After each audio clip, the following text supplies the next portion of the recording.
Hello tout le monde, comment est-ce que vous allez aujourd'hui?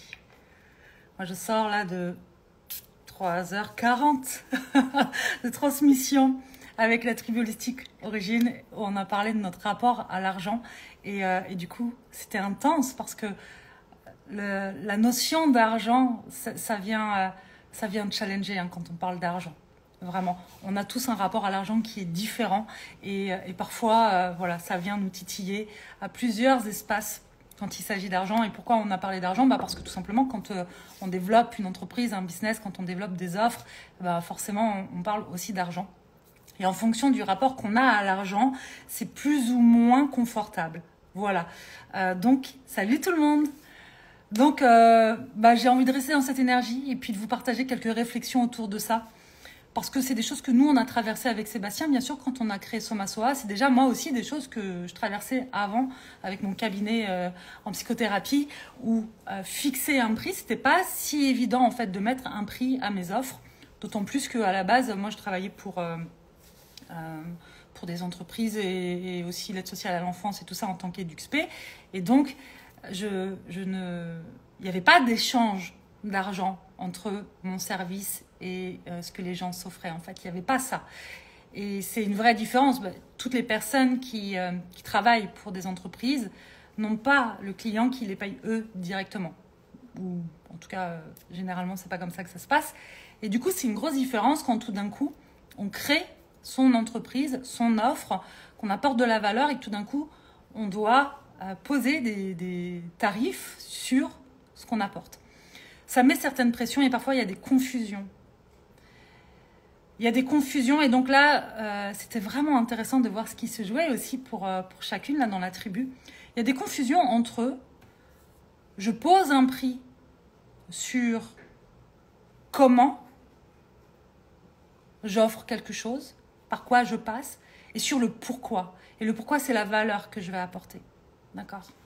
Et donc, ça va être intéressant de vous demander c'est quoi la valeur que j'apporte dans la solution que je propose. Ok? Et ça, c'est quoi le coût de ça? C'est quoi le coût de cette transformation-là? C'est quoi le coût de l'impact? C'est quoi le coût de cette aide? C'est quoi le coût de ce support, de ce soutien? C'est quoi? Quelle valeur vous mettez là-dedans? Et ça est important que le prix que vous allez mettre soit juste par rapport à cette valeur-là. Mais ce prix-là, je sais que c'est conventionnel de se dire on va faire une étude de marché et puis on va s'aligner. Et moi, j'ai tendance à croire que le prix juste, avec le petit mot, le juste prix, je suis née en 79, donc voilà, on a chacun nos références. Pour ceux qui ont la référence du juste prix, voilà. Le prix juste, c'est le prix qui fait sens pour vous, en fait.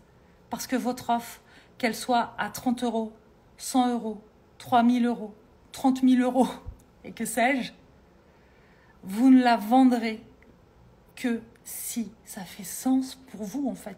Si vous êtes à l'aise avec ça, si vous êtes à l'aise pour en parler, si ça vous met en joie d'en parler.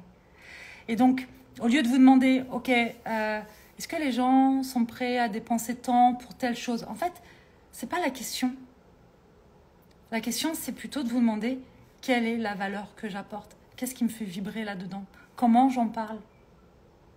Et est-ce que le tarif, parce qu'en fait, il y a cette monnaie, et aujourd'hui, c'est une monnaie d'échange entre un service, une solution, une monnaie d'échange. Et l'argent, c'est pas une fin en soi, mais c'est un moyen, c'est un outil pour. Et donc, dans la société dans laquelle on vit, on peut pas faire sans aujourd'hui. On peut pas faire sans. On a besoin d'argent pour avoir un toit sur la tête, pour manger, pour prendre soin de nous, même si ça, on peut le faire aussi avec moins d'argent, pour créer des offres plus impactantes ou à plus grande échelle. On a besoin de ça. D'accord? Donc, c'est important d'avoir un rapport sain par rapport à ça. Donc, allez visiter ça. Quel est le rapport que vous avez avec ça? Et ça va être intéressant de le faire aussi en allant visiter vos croyances et vos peurs autour de ça. C'est quoi vos croyances autour de l'argent? Okay. Et là, il y a eu plein de croyances de si je suis moi, par exemple, et donc que à travers mes offres, si je suis moi, eh ben, je vais marquer encore plus ma différence et puis je vais me retrouver seule. Voilà, ça c'était une des craintes. Ou je ne peux pas avoir de l'argent. Je ne peux pas générer assez d'argent pour vivre. Il y a plein de peurs autour de l'argent. Certaines personnes vont se dire les gens qui gagnent de l'argent sont des voleurs. Ok. Qu'est-ce que vous faites de cette croyance? Est-ce que cette croyance, elle est vraie? Est-ce que c'est une croyance qui vous supporte ou est-ce que c'est une croyance qui vous limite? D'accord? Et une fois que vous allez voir ça, salut Jean-Paul, une fois que vous allez voir ça, vous pouvez faire différemment. Mais mettez de la conscience sur votre rapport à l'argent pour pouvoir créer des offres, offrir des solutions aux personnes qui en ont envie et besoin à des prix qui sont justes pour vous. Plus ces prix seront justes pour vous, plus vous aurez de la joie d'en parler, de le faire. Je peux vous assurer que vous pouvez créer une super offre, quelque chose qui vous anime. Mais si le prix n'est pas juste, si le prix est trop bas par rapport à ce que vous pensez que ça mérite en termes de valeur, si le prix est trop bas, il y a un moment où ça va venir vous parasiter, où ça va venir vous grignoter et grignoter votre joie d'eux. Et donc, il y a plusieurs manières de faire. Parce que parfois, on peut avoir tendance à avoir mis un prix trop haut avec lequel on n'est pas en accord. Et puis parfois, c'est un tarif trop bas avec lequel on n'est pas en accord. Et les deux sont à réajuster de deux manières différentes. Et j'ai envie de vous délivrer ça ici. Donc, allez checker vos tarifs pour voir si ça résonne et si c'est correct pour vous. Si ça résonne, c'est tant mieux. Si ça résonne pas, et ça à faire régulièrement, hein.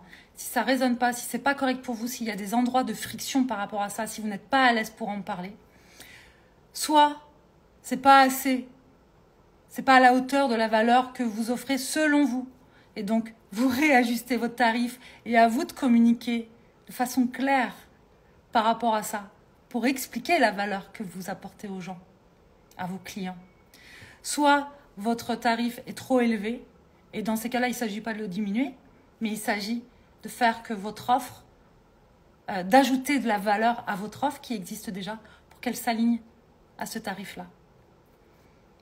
Mais plutôt que de vous demander à chaque fois, est-ce qu'il y a des gens qui sont prêts à payer pour ça? Parce que votre mental, il va vous raconter plein de trucs. Hein. Je peux vous assurer que quand on parle d'argent, le mental s'active dans tous les sens. Pour certains, hein. Pour certains, c'est fluide. Mais pour beaucoup, ça s'active dans tous les sens. Eh bien, demandez-vous, connectez-vous, non pas à votre mental, mais à cette partie de vous qui sait. Quand vous parlez de votre offre, et que vous annoncez ce tarif-là, ça crée de la fermeture, de la friction, au contraire de la fluidité et de l'ouverture. Est-ce que c'est clair pour vous, ça? Et allez-y. Foncez. Foncez. C'est parce que vous ferez ça en étant vous-même, dans votre énergie, que vous pourrez attirer les bonnes personnes à vous. C'est pas un problème. Il y a des personnes pour qui ce sera toujours trop cher. Et il y a des personnes qui pourront s'offrir ce qu'ils veulent. C'est comme ça. En fait, d'accord? Avec Sébastien, on s'est vu parfois diminuer nos tarifs et faire des ateliers beaucoup plus petits en disant ça va être accessible au plus grand nombre. Je peux vous assurer que c'est pas les moments où on a eu le plus de monde dans nos ateliers. C'est pas vrai. C'est pas vrai. Donc, faites le prix qui est juste. Pourquoi on n'a pas eu de monde? Pas parce que si c'était pas juste pour moi, j'avais pas la même énergie en parlant de ça. Donc pour moi, l'argent, c'est pas du tout une fin en soi. C'est pas mon objectif premier. Mais c'est aussi là, et ça doit être sain aussi pour moi. Et ça doit être juste pour moi. À partir du moment où c'est juste pour moi, je peux aussi communiquer avec plus de fluidité autour de ça. Voilà, dans un sens ou dans l'autre, hein, quand je parle de justesse. Voilà ce que j'ai envie de vous partager après ces 3h40 avec la tribu Holistic Business. J'ai aussi envie de les saluer ici, vraiment de saluer leur courage parce que ça a été une transmission intense et challengeante et franchement, elles jouent le jeu, elles sont hyper engagées. C'est tellement inspirant de les voir créer, cheminer, sortir de leur zone de confort pour créer des offres qui vont impacter la vie des gens. J'ai tellement de joie à cheminer et accompagner ces entrepreneurs là qui sont dans la tribu holistique. Donc bravo pour votre courage, vraiment. Bravo pour votre courage. Et peu importe votre message, peu importe ce que vous avez envie de délivrer, envie de transmettre, faites-le depuis votre énergie à vous. Parce que il y a des personnes qui ont besoin d'entendre ce que vous avez à dire. Il y a des personnes qui ont besoin de ce que vous avez à offrir. Alors faites-le. Faites-le. Libérez-vous. Libérez-vous et osez sans limite. Très honnêtement, faites-le. Merci Sandra, on transpire, mais que c'est bon. Oui 3h40 de transmission sur l'argent, on transpire, c'est sûr. Merci beaucoup à vous d'être là. S'il y a des choses qui ont résonné pour vous, partagez-les en commentaire de ce live qui va être en replay. Et puis, je vous dis à demain, tout simplement.